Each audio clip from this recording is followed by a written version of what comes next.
Hello students, welcome to new video of Intel 8086 microprocessor. This is the last video of Intel 8086 microprocessor. इसमें हम क्या करेंगे, min max modes plus system की configurations. Basically इसका objective क्या रहने वाला है, इसका ऑब्जेक्टिव रहने वाला है हमने ये देखना है कि 8086 जो हमारा माइक्रो प्रोसेसर है वो किस तरह से डिफरेंटली वर्क करता है जब वो अकेला है या फिर बाकी प्रोसेसर्स के साथ है, एंड वो किस तरह से बाकी सिस्टम्स के साथ कनेक्ट करता है उसके बारे में हम पढ़ेंगे। अब सबसे पहले हम स्टार्ट करते हैं मिन मैक्स मोड्स के साथ। एक एग्ज़ाम्पल से आपको समझाता हूँ कि इमेजिन करो कि आप एक शॉप में काम कर रहे हो, ठीक है। आप एक शॉप में काम कर रहे हो, वहाँ पर सब कुछ आप ही कंट्रोल कर रहे हो, चाहे वो कैश हो, चाहे वो स्टॉक हो, चाहे वो कस्टमर हो, ठीक है। सब चीज़ें आप ही कंट्रोल कर रहे हो। उसे हम क्या कहते हैं, मिनिमम मोड। उसे हम क्या कहते हैं, मिनिमम मोड, ठीक है। नाउ दूसरी साइड, ये तो होगी फर्स्ट कंडीशन। सेकंड कंडीशन कि उसी शॉप में आप जो है काम कर रहे हो किसके साथ, एक मैनेजर के साथ और असिस्टेंट्स जो रखते हैं हम शॉप्स पर, उनके साथ आप काम कर रहे हो। You need coordination. अब आपको इसके इनके बीच में क्या चाहिए, कोऑर्डिनेशन चाहिए, गॉट राइट। सो उसे हम क्या कहते हैं, that's maximum mode.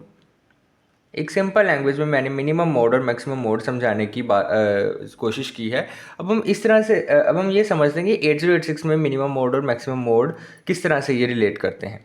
Now firstly मैं समझा रहा हूँ आपको मिनिमम मोड। अब मिनिमम मोड क्या होता है, सबसे पहले ये देखते हैं।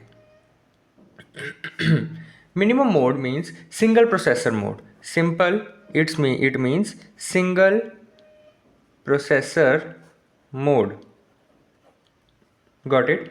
अब ये कब यूज़ किया जाता है, जब सिर्फ एक ही, it is used when only 8086 is working. सिर्फ एक ही जब 8086 वर्किंग कंडीशन में होगा तब मिनिमम मोड जो है वो यूज़ किया जाता है।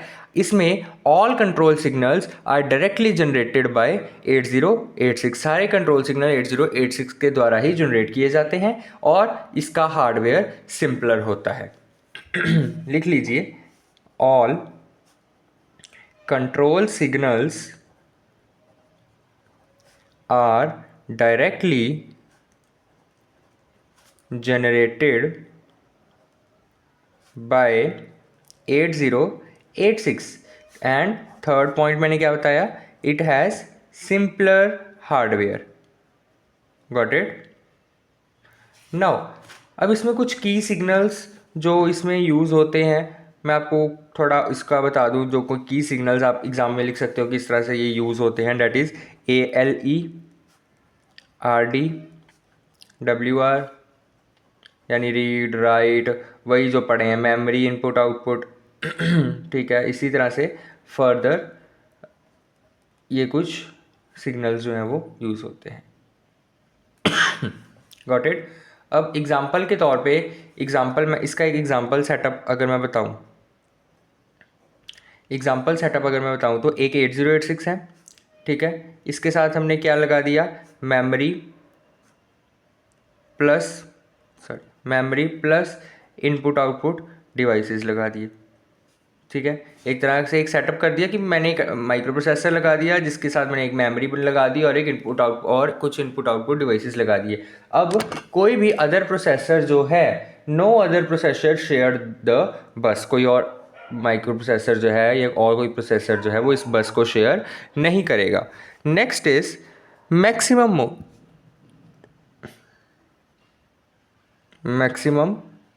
मोड। अगर ये minimum mode single processor mode था तो ये क्या होगा, ऑब्वियसली मल्टी प्रोसेसर मोड, ठीक है। अब इसके बारे में तो आप लिख सकते हो ना, इसका वाइस वर्सा। मैं आपको ऑरली बता देता हूँ, आप खुद लिखेंगे इसके बारे में। डैट इट इज़ यूज, अब ये कहाँ पर यूज़ हो रहा था, जब सिर्फ एक ही 8086 जो था वो वर्क कर रहा था. Now it is use when 8086 works with other processors, बाकी को प्रोसेसर्स के साथ वर्क करता है. ठीक है.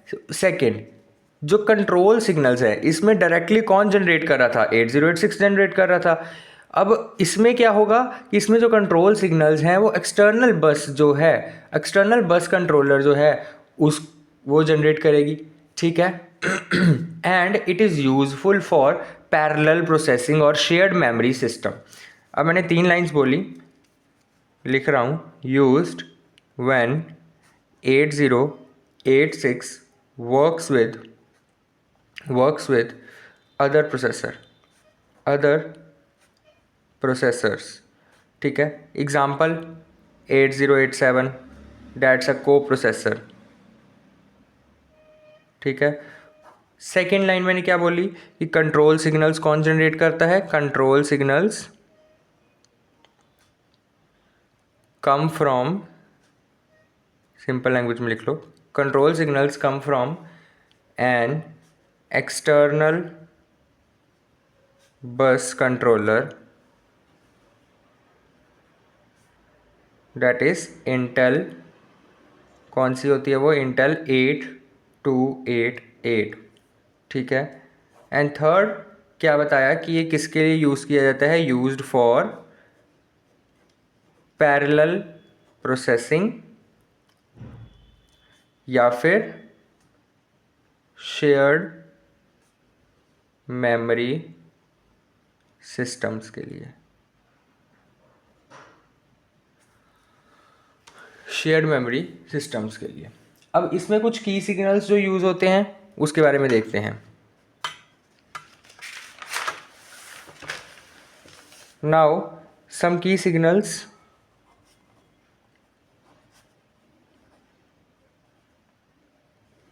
इसमें जो यूज़ होते हैं इसके अंडर जो आते हैं that is S0, S1, S2, RQGTO, GT0 sorry, RQGT1.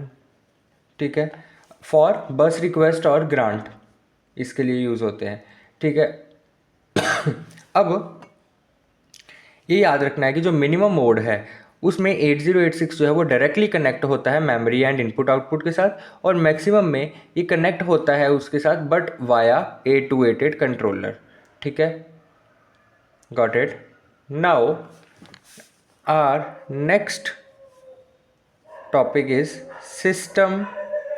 System configuration. System configuration. अब इसमें हम 2 कॉन्फ़िगरेशंस के बारे में पढ़ेंगे.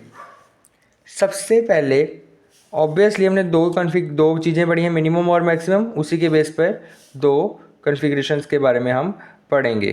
First is minimum system configuration and maximum system configuration. Got it. Now simple कुछ पॉइंट्स लिखूंगा, खुद क्लियर हो जाएगा किस तरह से ये डिफरेंट है एक दूसरे से. फर्स्ट जो हम पढ़े हैं वही लिख रहे हैं. इसमें क्या है, सिंगल प्रोसेसर है, तो इसमें क्या होगा, विद को प्रोसेसर और DMA controller. Got it. Next is, इसमें डायरेक्ट कंट्रोल लाइंस होती हैं, direct control lines are there. And इसमें क्या रहता है, bus arbitrary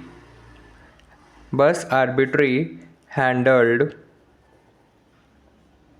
bye 8288. Next third, simple system design, यही हम पीछे पढ़ के आए हैं ना, simple system design. And here it is multiple masters sharing system bus. ठीक है. सो ये कुछ सिस्टम कॉन्फ़िगरेशन है 2 तरह की. ठीक है. Now by the end of this lecture हमने क्या पढ़ा कि मिनिमम वर्सेस मैक्सिमम मोड का डिफरेंस, सिस्टम कॉन्फ़िगरेशन पढ़ा और किस तरह से ये यूज़ करते हैं अपने अपने मोड्स को। अब आपने मुझे कमेंट सेक्शन में ये बताना है कि which mode do you think is used in most personal computers, minimum और मैक्सिमम। ठीक है, सो आज के लिए हम इतना ही कर सकते हैं और इसके साथ 8086 माइक्रो प्रोसेसर की सीरीज़ ख़त्म होती है। इसके बाद हम एक नए माइक्रो प्रोसेसर की सीरीज़ के साथ स्टार्ट करेंगे एंड बाय द टाइम उसको कंप्लीट करेंगे। Thank you very much. अगर अच्छी लगी हो वीडियो तो लाइक शेयर ज़रूर कीजिए। Thank you so much.